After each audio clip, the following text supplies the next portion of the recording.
Bonjour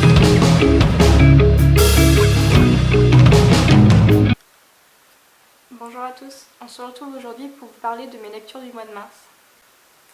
Donc au mois de mars, j'ai lu 14 livres, enfin c'est un peu compliqué, disons que aujourd'hui nous sommes le 29 mars, je vous tourne la vidéo pour le 1er avril puisque j'aurai pas le temps avant. Donc au 29 mars j'ai 13 lectures plus ma lecture en cours fin février que j'ai terminée donc.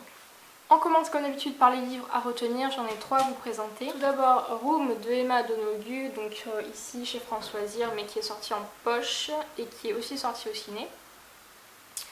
Donc on va suivre Jack qui a 5 ans et qui vit avec sa maman. On va découvrir que en fait Jack et sa mère sont séquestrés par un homme et depuis un bon moment puisque Jack est né dans cette situation. Le gros de l'intrigue va être de faire libérer Jack pour qu'il puisse aller voir la police et donc sauver sa mère.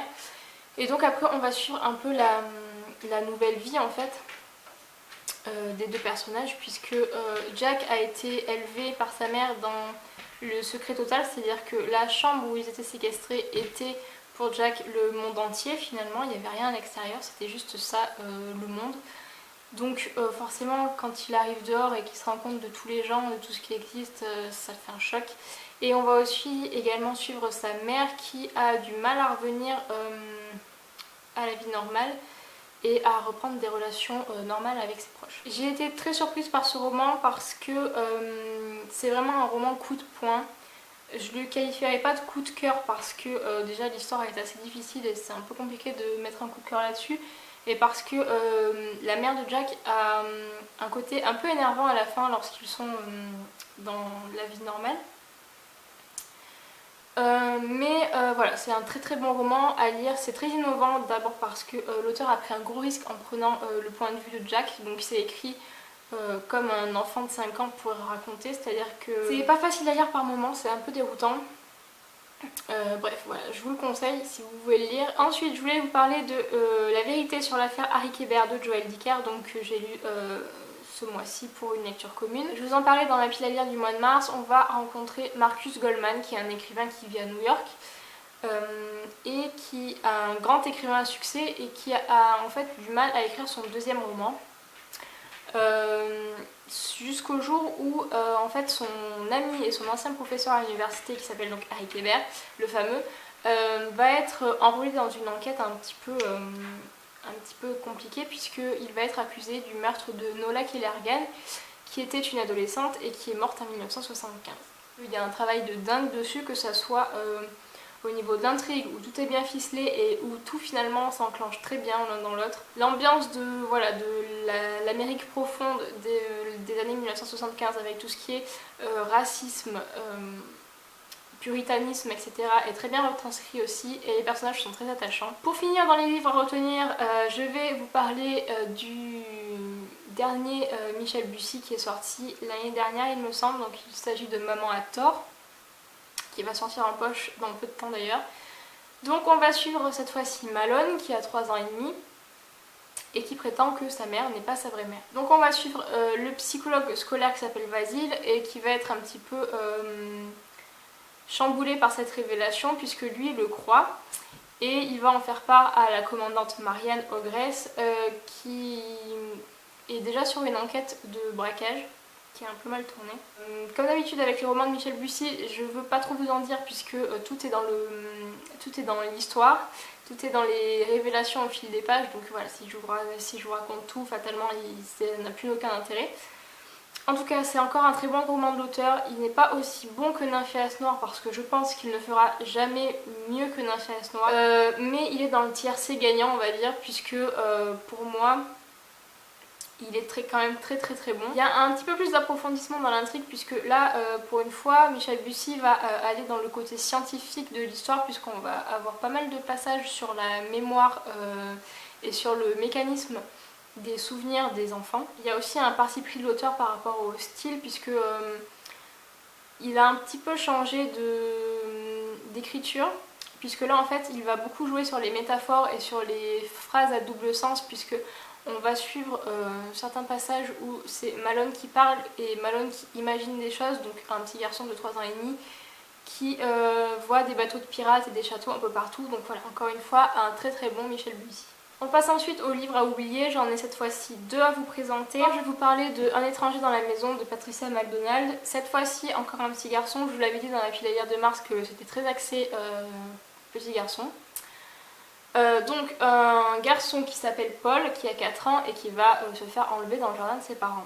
On va le retrouver vivant et en plutôt bonne santé, enfin disons qu'il n'a pas été traumatisé, ni séquestré, ni rien, 11 ans plus tard.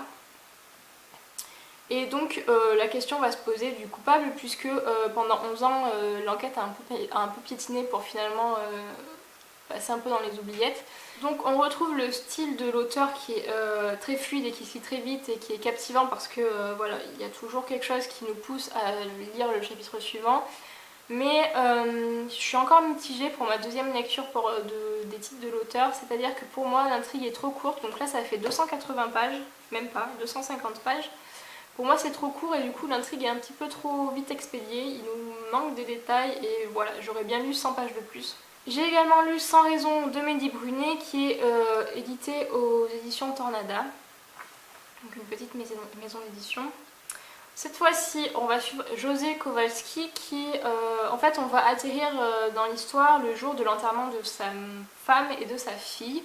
Donc il est en présence de son père et de son fils et donc ce jour-là il va avoir un déclic et il va vouloir se venger des meurtriers de sa femme et de sa fille par lui-même. Donc le résumé était très alléchant puisque en fait dans le résumé on nous fait un peu croire qu'il va se transformer en gros psychopathe. Alors c'est un peu le cas mais pas les psychopathes que moi j'apprécie en tout cas puisque en fait j'ai trouvé que l'auteur forçait un peu trop les traits de ses personnages et de son intrigue et des actions pendant tout le livre, c'est-à-dire que en fait c'est devenu presque un film d'action à la Bruce Willis avec des explosions, des effets spéciaux, tout ça et on a un peu oublié le côté thriller et le côté psychopathe en fait, voilà. Ça se lit très vite puisque voilà les actions s'enchaînent tout ça mais c'est pas ce que j'aurais voulu lire par rapport au résumé que j'avais découvert. On passe ensuite aux autres livres que j'ai lus ce mois-ci qui ne sont ni des déceptions ni des gros coups de cœur et grosses bonnes lectures. On parlait de Zona Frigida de Anne Berald qui était donc ma lecture en cours fin février et que j'ai terminée début mars. Donc cette fois-ci on va suivre Béa qui a 35 ans et qui a décidé de faire une croisière dans le Svalbard qui est en fait les contrées les plus au nord de la planète, donc tout ce qui est très très grand nord. Voilà. Donc elle décide de faire une croisière touristique.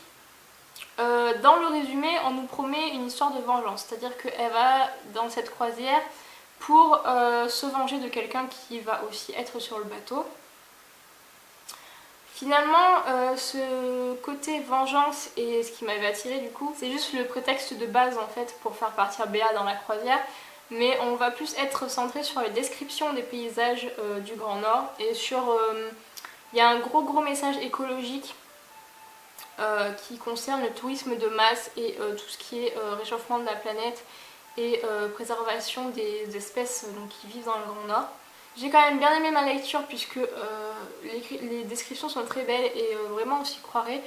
Mais voilà, j'attendais autre chose donc du coup je suis pas totalement convaincue. Ensuite j'ai lu L'ombre de Raphaël de Germain Paris publié aux éditions La Brenaudet que j'avais reçu pour la Masse Critique Babelio. Donc en fait on va découvrir au début plusieurs destins, plusieurs personnages dont les destins vont se croiser.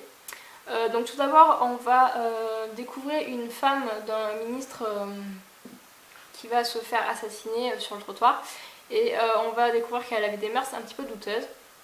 Ensuite on va suivre une prostituée à la retraite qui reçoit des lettres anonymes et qui annonce des meurtres. Et enfin on va découvrir une organisation un petit peu secrète qui cherche à mettre la main sur un texte religieux qui a disparu et qui est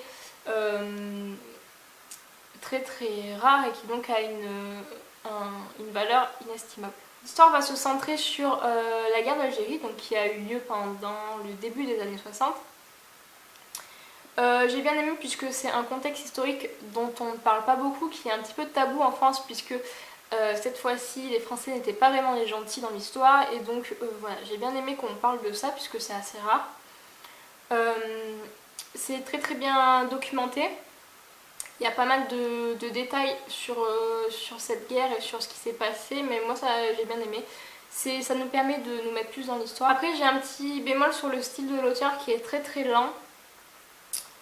Alors je l'ai dans ma chronique sur le blog, je l'ai un peu comparé à Fred Vargas et vraiment c'est ça, c'est-à-dire que c'est un rythme assez lent avec beaucoup d'informations et des personnages un petit peu atypiques. On va suivre le commissaire Guy Aubert avec son collègue qui ressemble énormément au commissaire Adamsberg. Franchement c'est la même personnalité, les mêmes pensées un petit peu bizarres, enfin disons qu'il est très secret et très renfermé sur lui-même et en même temps il a un style très atypique. J'ai beaucoup aimé, même si j'ai une préférence pour Adamsberg quand même. Moi j'ai bien aimé, mais voilà, j'aurais aimé un petit peu plus d'action peut-être. Ensuite j'ai lu 7 jours à River Falls, qui est le premier tome de la série River Falls en fait, écrit par Alexis Aubenque.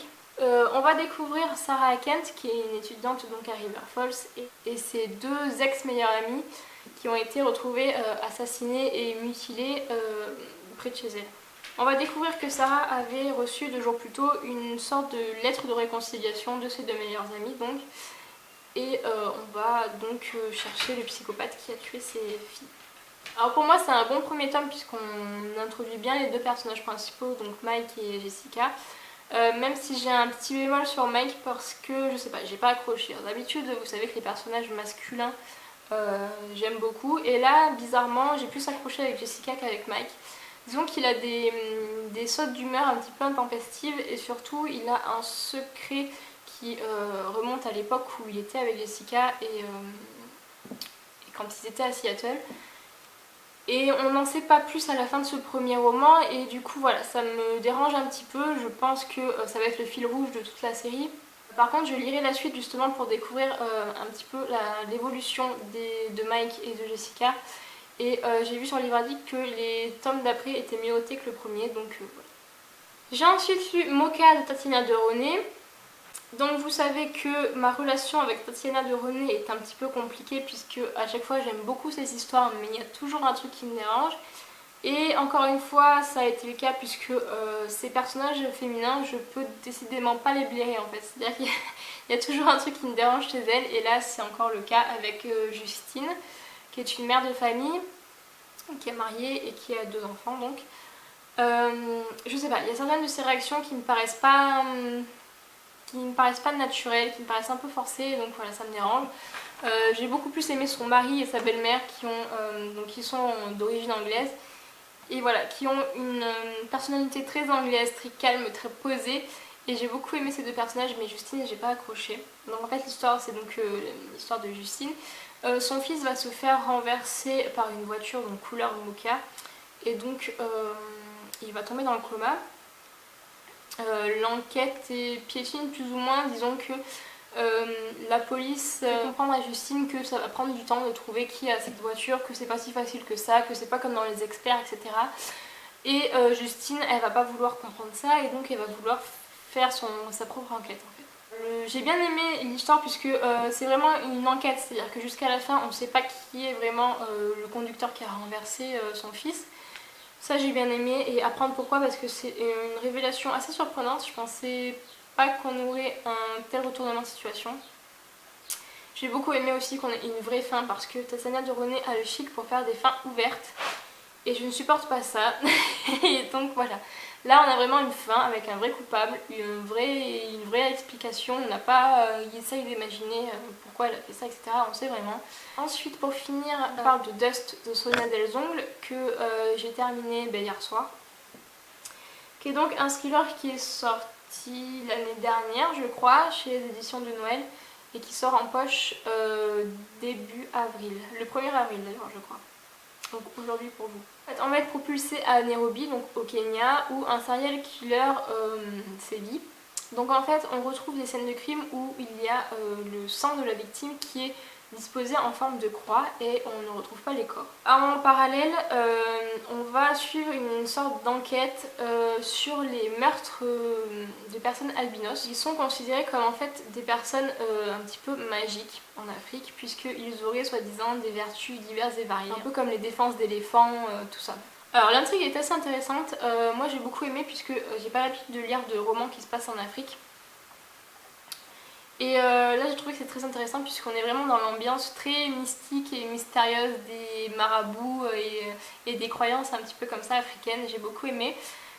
J'ai appris beaucoup de choses, surtout que en fait ce trafic d'êtres humains albinos existe vraiment en Afrique et que c'est un problème que moi j'avais jamais entendu parler et que je pense qu'il est assez méconnu. Le seul petit bémol, c'est que j'ai trouvé qu'il y avait quelques longueurs en milieu de récit. Disons que à un moment, les deux enquêtes, donc l'enquête du serial killer et l'enquête des trafics d'albinos, vont se télescoper un peu sans vraiment se rejoindre. Et j'ai trouvé qu'il y avait quelques longueurs. En fait, je pense que les deux enquêtes auraient pu faire deux romans différents et bien distincts. Et du coup là, en les mélangeant, on se perd un peu. Ensuite, pour finir, je vous parle rapidement d'une suite de saga. Donc il s'agit des épisodes 3 et 4 de la saison 1 de Yesterday's Gone, de Sean Plett et David White. Donc je vous avais dit le mois dernier que j'avais bien aimé les deux premiers épisodes, mais que le format me correspondait pas trop, donc je suis toujours pas fan du format. Les épisodes 3 et 4 m'ont beaucoup moins convaincue puisque en fait on va mettre en avant des personnages que moi j'appréciais déjà pas trop dans les deux premiers épisodes, donc du coup j'étais un peu moins intéressée par ça. Et ensuite il y a un petit détail de science-fiction qui vient se rajouter en plus des extraterrestres qui ont enlevé les gens et que j'apprécie moyennement aussi. Disons que je vois pas trop l'intérêt et je comprends pas trop où ça nous mène en fait. Voilà pour ce mois de mars. Je suis assez contente puisque j'ai lu dans l'ensemble de très bons titres. Voilà. Comme d'habitude, n'hésitez toujours pas à me dire ce que vous avez pensé des livres si vous les avez lus, s'il y en a qui vous tentent, ce que vous lisez, dites-moi ce que vous voulez. Et puis je vous dis à très vite.